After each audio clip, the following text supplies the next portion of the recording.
Jerusalém. Outro rei de Tiro comemorou a destruição de Jerusalém. Agora, olha outra ironia da história.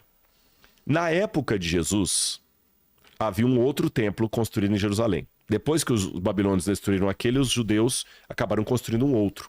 E quando você visitava o templo, nós estivemos lá em Jerusalém, nas ruínas do templo, só tinha uma moeda que seria aceita no templo. Moeda de prata. Porque Moisés falou que a oferta do santuário era meio ciclo, ou meio shekel, Sim. tá certo? Meio ciclo de prata. Na época do Novo Testamento, quando haviam as moedas, a moeda de prata usada no templo só podia ser... Essa aqui é uma réplica. Nós temos o original lá no museu do NASP. Por isso, pessoal, tô fazendo propaganda. Vão visitar o MAB, tá bom? Vão lá no MAB.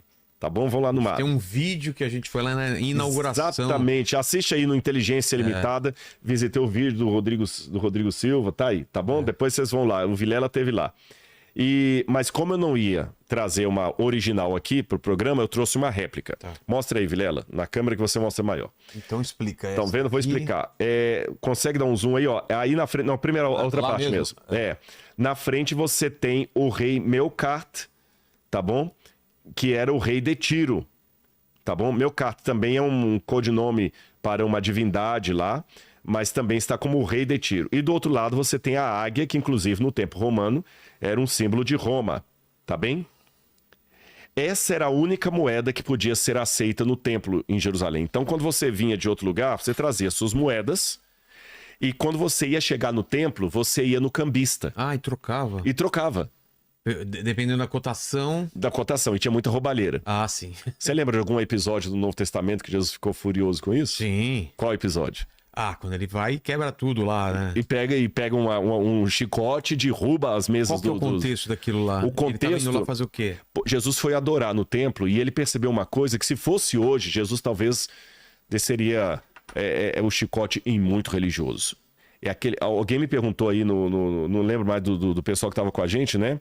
Se a idolatria era só uma coisa do passado. Eu falei, não, ela só muda a roupagem, mas continua hoje a mesma coisa.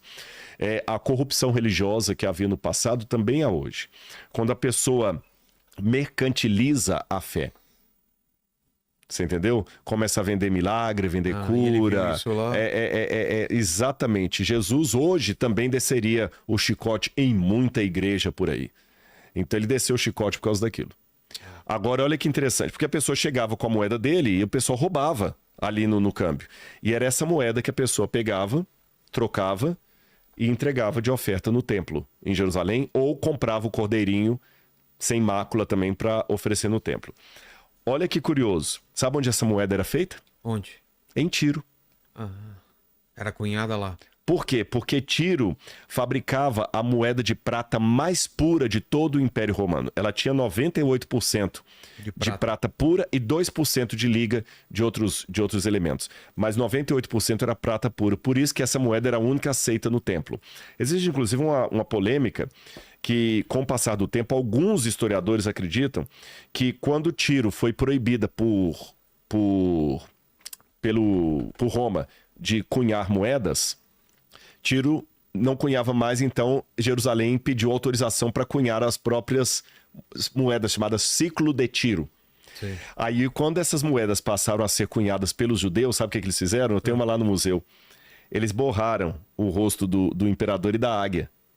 Então, você sabe, quando o rosto do imperador tá bonitinho e a águia bonitinha aqui, foi feita em Tiro. Sei. Quando tá borrada, foi feita em Jerusalém. Por causa da idolatria? Por causa da idolatria. Era uma maneira de não parecer que estava levando algo pagão pro templo. Entendi. Aí, olha que interessante. Tiro ajudou a construir o templo. Comemorou a destruição do templo. Foi comparado a Satanás. E as moedas que Tiro fabricava que eram as moedas usadas no templo. E quando Judas traiu Jesus, Judas ganhou 30 moedas de prata para trair Jesus. Judas ganhou 30 moedas dessa. Olha os altos e baixos da cidade de Tiro. Olha os altos e baixos do Líbano. em relação a Israel. É certeza que era essa moeda aqui. Era essa moeda, sim, porque Judas ganhou 30 moedas de prata, ele ganhou do sacerdote. E quando fala de prata, não está se referindo a nenhum... Não era estáter, não era porque a moeda de prata que era usada não era o estáter, não era a de... em todo lugar. Exatamente, era essa aqui. E os sacerdotes que pagam Judas. Entendi. Então ele recebe 30 moedas de prata. Era não muita dessa. coisa? Não. 30 moedas de prata não era um valor Não, dava para comprar uma criança escrava, que não era uma coisa tão difícil de ter na época. Então não foi nem tanto dinheiro que eles venderam. Não, é como se fosse hoje você trair alguém para comprar um iPhone. Putz. Nem do último modelo. Sei. Um iPhone usado. Achei que era uma coisa exorbitante. Talvez são uns 5 mil reais. Ele rico, então. Não, de jeito nenhum. Bom, gostaram das curiosidades de Tiro? O pessoal tá gostando aí? Tá bom? Então, esse é o Líbano de hoje. Eu vou contar mais uma história interessante envolvendo o Líbano. Olha como é que Deus não faz acepção de pessoas. Eu mostrei aqui um alto e baixo do... como é que fala? Do Líbano em relação a Israel. Tá certo? Ajudaram a construir o templo, ajudaram a destruir o templo... depois comemoraram a destruição do templo. Quando o profeta Elias falou de uma grave fome que ia acontecer no norte, porque o povo de Israel estava em idolatria, e Elias foi perseguido pelo rei Acabe e pela mulher dele, Elias fugiu. E sabe para onde que Elias foi? Ele foi primeiro para a região da Síria. Eu vou ler para você aqui.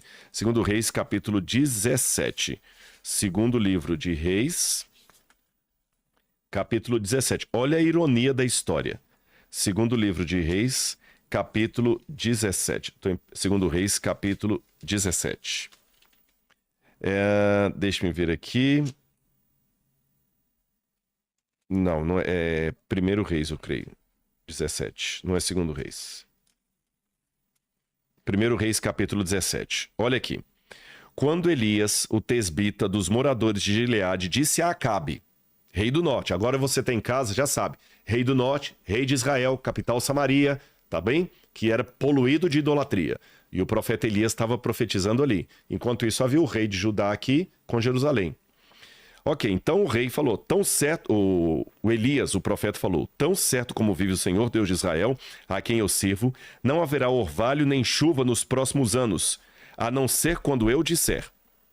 Então a palavra do Senhor veio ele dizendo, saia daqui e vá para o leste, junto ao ribeiro de Quiriate, nas mediações do Jordão. Você beberá a água do ribeiro que ordenei aos corvos que sustentem você naquele lugar.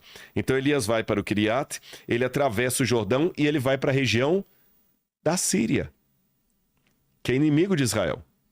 Ele passa da Jordânia, do atual Jordânia, depois ele sobe para a Síria, e ele, na época da fome, fugindo, sabe para onde que Deus manda ele? Sarepta. Quem já conhece a Bíblia já ouviu falar de Elias e a viúva de Sarepta. Aqui está em 1 Reis capítulo 17, versículo 8 em diante. Então a palavra do Senhor veio a Elias dizendo, levante-se e vá para Sarepta. Aí eu já vi muita pregação sobre a viúva de Sarepta. A pregação conta a história que Elias chegou na casa da viúva, mediante a fome, falou assim, o que você tem para comer? Me dá alguma coisa de comer. Ela falou assim, eu não tenho nada, eu só tenho um pouco de farinha, eu vou fazer um bolo para mim e para o menino, um pouco de azeite, vou fazer um bolo, vamos morrer, comer o bolo e acabou. Ele falou assim, não, faz um bolo para mim. E ele multiplicou, pela palavra de Deus, a botija de azeite da viúva e também a farinha dela. Agora, uma coisa que muita gente não percebe ao contar essa história da viúva de Sarepta é que ela era libanesa. Olha o que diz aqui, levante-se e vá para Sarepta, que pertence a Sidom. Até hoje você tem a região de Sarepta lá no Líbano. Então, e Jesus no Novo Testamento falou o seguinte, olha, vocês já perceberam, Jesus fala, acho que é Lucas capítulo 4, verso 25, quando Jesus foi rejeitado em Nazaré, deixa eu ver se a passagem é essa mesmo, que eu acabei não anotando ali. Lucas capítulo 4, versículo 25, deixa-me ver se é essa mesmo. Aqui, é essa mesmo aqui, ó. Ó Jesus falando para os nazarenos, lá a cidade dele. De fato, eu afirmo vocês que nenhum profeta é bem recebido em sua própria terra. Jesus falou aquilo lamentando dos seus compatriotas judeus que o estavam rejeitando.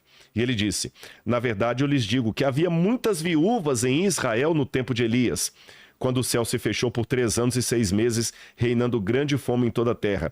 E Elias não foi enviado a nenhuma delas, das viúvas de Israel, a não ser uma viúva de Sarepta. Sarepta. Havia também muitos leprosos em Israel nos dias do profeta Eliseu, e nenhum deles foi purificado a não ser Naamã, o sírio. O que eu aprendo com isso? Que mesmo sendo reinos inimigos de Israel, Deus tem povo sincero lá. Você percebeu isso? Deus tinha uma viúva sincera em Sarepta e foi para ela que Deus mandou o profeta.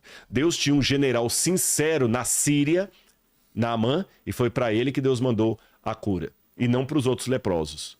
Isso quebra, Vilela, o orgulho espiritual que muita gente tem. Sabe, muita gente é muito xenofóbico. Ou seja, Deus tem povo sincero mesmo entre os inimigos de Israel. Eu vou dar um exemplo para vocês mais. Marcos capítulo 7 conta uma outra história aqui de uma mulher que Jesus curou a filha dela. E a mulher, Marcos capítulo 7, versículo 24, diz assim: levantando-se Jesus dali, foi para as terras de Tiro e Sidom. Agora, você já sabe no mapa. Volta, pode deixar esse mapa mesmo aí, olha. Estão vendo aí no mapa onde está escrito Beyond, tá? O B e o E. Você consegue colocar aí a Beyond, B e o E. Sei, tem um lado. Exatamente. Aqui, ó, Beyond. The River. Isso, não, desce mais. Isso, agora sobe um pouquinho. Sobe. Aí... Essa água aí, ó, passou demais. Aí, ó. Esse é onde está o mouse aí, é o Mar da Galileia. Jesus saiu do Mar da Galileia e foi para Tiro e Sidom. Olha no mapa aí. Jesus foi para o Líbano. E lá no Líbano veio uma mulher Ciro-fenícia. No tempo do Antigo Testamento, toda essa região era chamada de Canaã. E o povo que ele vivia eram os cananeus, inimigos de Israel. Tanto é que Marcos, quando conta essa mesma história, Mateus capítulo 15, chama essa mulher de Cananeia. E essa mulher teve a filha dela curada por Jesus, e depois Jesus curou a filha dessa mulher, Jesus falou o seguinte, olha, por causa dessa palavra você pode ir, o demônio saiu da sua filha. Quando a mulher voltou para casa, achou a menina curada conforme Jesus havia dito. E quando você vai na versão de Marcos capítulo 20, Marcos capítulo 15, verso 21, Mateus, corrigindo, capítulo 15, versículo 21, olha o que diz aqui, olha. Verso 26. Jesus falou, mulher, que grande fé você tem, que seja feito como você quer. Aquela mulher era pagã, era cananeia, era libanesa. Jesus falou que tinha uma fé nela que ele não encontrou em Israel. Então, o que a gente percebe? A gente tem que tomar cuidado para não confundir o grupo com o indivíduo. E nem rotular o indivíduo pelo grupo ou tomar parte pelo todo.